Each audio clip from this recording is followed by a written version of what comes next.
Chris Mackowski of Emerging Civil War behind the camera, and in front of the camera is our great friend Angela Riotto. Angela, how you been? Good. How are you doing? I'm doing super. Thanks for sitting down with us for a second. It's nice to have you in real life instead of just on a podcast.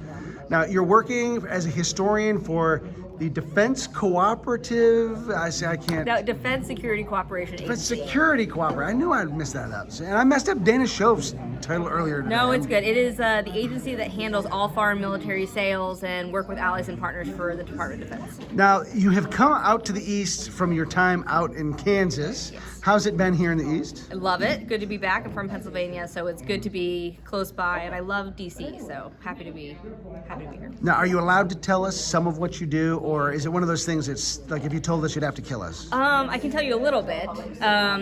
So I am the historian for DSCA as part of the Defense Security Cooperation University. It's actually congressionally mandated that they had a research analysis and lesson learned institute, and as part of that is also they need a historian and a historian's office. I am that person. So I'm writing a history of security cooperation reform, also standing up an oral history program, also building the archive of all security cooperation material. So I've been interviewing past directors, I go over to the Pentagon regularly, and just really standing up the program because DSCU has only been around since 2019. Now, how would you define defense cooperation? So it's security cooperation. It's actually security cooperation. No, sorry. defense cooperation, security assistance. It's working with allies and partners for mutual defense, mutual security, often to support our national security interests.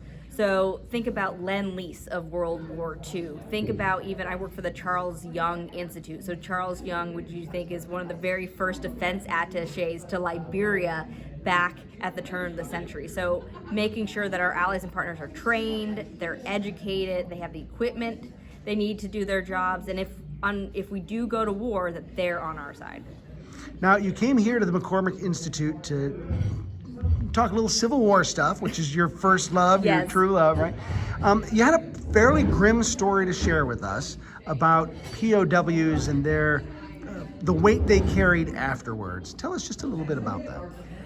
So prisoners of war, oftentimes in the literature, are portrayed as like the singular group, that they're just victims, right? They suffered during the war.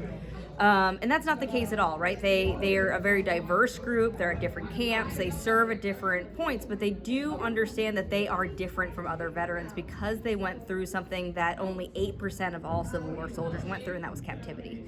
And they really struggle with why their experience was so different, why it was a lot of suffering, it was a lot of sacrifice.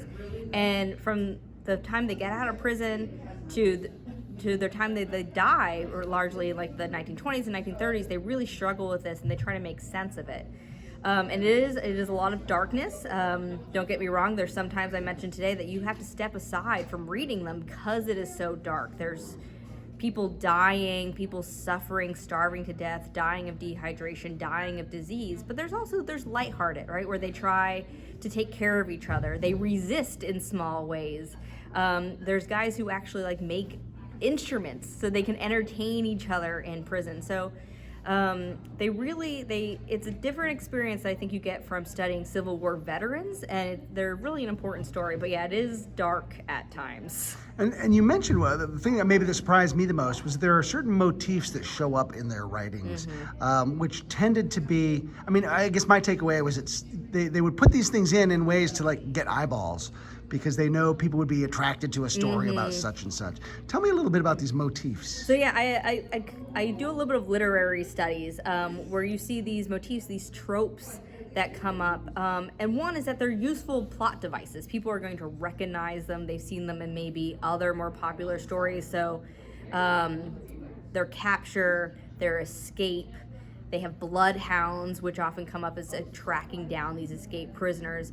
And these are things that people would be familiar with from other captivity narratives. So like Native American captivity narratives, they have the same tropes. From escaped slave narratives, they actually borrow a little bit from Harriet Beecher Stowe with several of her novels, and including them in there because the American public would read these other fiction pieces and then they'll recognize them, and they convey exactly what they're going through by just dropping one word like bloodhound. You can picture a bloodhound. You can picture a bloodhound tracking someone down in a swamp. So even if that had never happened, it still conveys that anxiety, that fear, and you can picture it. And so prisoners are going to rely on these tropes to tell their story. And I think there's some reasons for this. One is to get attention. Like you said, eyeballs, right? You get the people are going to be like, oh yeah, I have to get this, especially when they have pictures, right? You know, you flip through a book, see if there's anything good. So they have engravings or illustrations. The other is you have to think people are literate, as in they can write their names, they can maybe do basic transactions. The Civil War generation is incredibly literate, but maybe they don't have such complex schooling that they have the vocabulary available, or they don't feel like they can do it eloquently enough, so they borrow from each other. They borrow what they know what works and what's interesting. So they, oh, this worked for this guy, I'm gonna take it and maybe make it my own, but I know it will be effective, and then they share it. So you see the same things come up over and over again. The best thing is also some guys actually will edit their memoirs to become more entertaining over the years. Wow. So it's not necessarily just an act of remembering, but it's also an act of wanting to get an audience. But that act of remembering is also really important to these guys as a way to deal and cope. And well, yeah, because they don't want to be left behind. They're afraid that they're not part of the Grand Army of the Republic. They're not these great heroes that, you know, crossed the battlefield or were wounded in combat. They have to really prove themselves that they are just as worthy as remembrance and recognition as everybody else. So that's a really key part of the story. And again, so many people died, 56,000 died in imprisonment who never had a chance to tell their stories.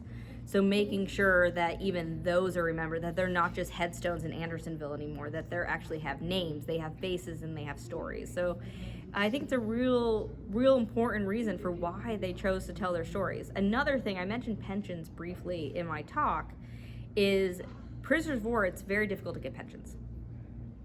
Some of these people are disabled for life, cardiovascularly, physically, digestive issues, and so many can't work. It's very difficult to get pensions until the final pension law is passed.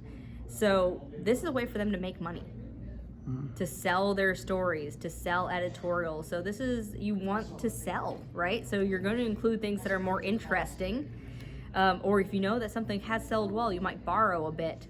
Again, I don't think they're doing it maliciously or nefariously. They want to get their story out there, and they want to be able to take care of themselves and take care of their families. now, if someone wants to read up on some of the work that you've been doing on this, how can they find it? So I have a couple book chapters. I'm still working on the book, so it will get done eventually. But in The War Went On, it's University of Louisiana Press, The War Went On. We also have one from University of Kansas Press. So I am out there. But yeah, sorry, I have a 1-year-old, so it's lucky I can't remember anything right now.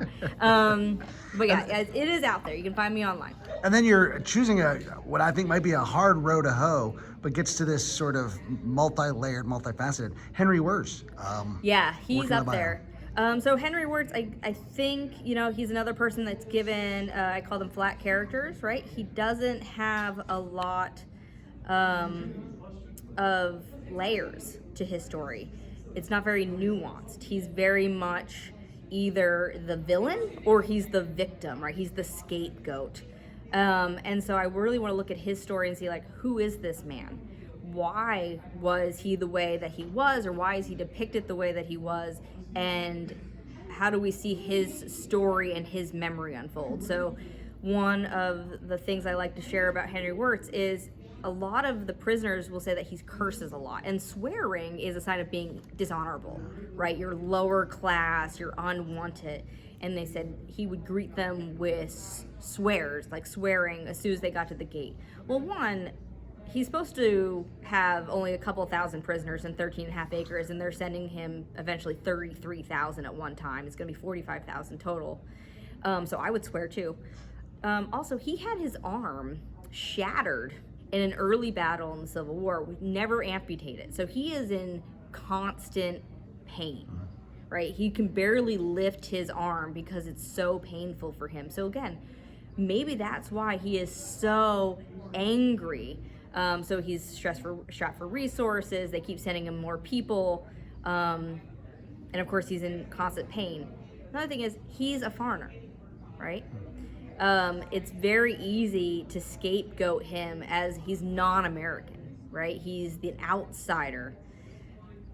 And so I think that's part of the blame. And also the guy who's probably to blame, John Winder, is going to get lucky, I would say, and die of a massive heart attack in March of 1865. So he's not there to actually be tried for everything that's going to happen in Southern prison. So I think Wirt's a combination of all these factors is obviously going to be tried and then eventually hanged for the war crimes at Andersonville. So I think he needs his own attention. It won't. I hope not to be a Wirt's kind of forgiveness piece, right? Apologist, but he definitely needs something written about him. It's going to be fascinating. I can't wait. So, Angela, thanks for taking a second to sit down with us. Always a pleasure to be able to tap into that smart brain of yours. Oh, thank you so much, Chris, for having me.